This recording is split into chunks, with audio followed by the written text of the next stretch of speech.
What makes history so beautiful sometimes is its ability to show that the people that lived in the past weren't as different as us. And this also goes for emperors and tsars, weirdly enough. In this In-Betweener, I'd like to show you a piece of history that is really interesting. It is the correspondence between Kaiser Wilhelm of Germany and Tsar Nicholas II, had a few days before both decided to mobilize against each other. What is really interesting about this piece of history is that it kind of humanizes them in a peculiar way. They, after all, were cousins, and I can't help but imagine how they used to play together as children and had a personal bond. And the way they refer to each other in the telegrams is rather intriguing. It is really interesting. Let's get into it.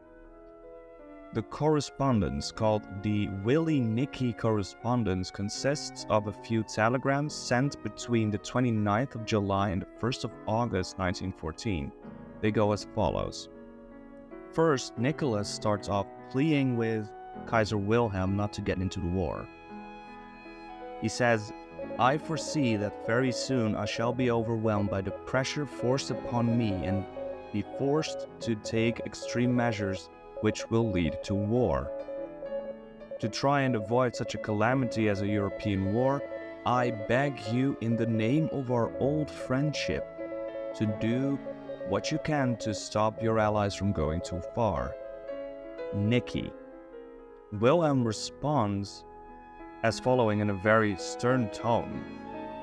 "Immediate, affirmative, clear and unmistakable answer from your government is the only way to avoid endless misery.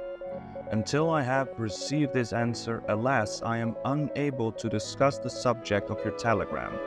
As a matter of fact, I must request you to immediately order your troops on no account to commit the slightest act of trespassing over our frontiers. Signed, Willy." At last, Nicholas responds, "Thanks for your telegram, conciliatory and friendly. Whereas official message presented today by your ambassador to my minister was conveyed in a very different tone. Beg you to explain this divergency.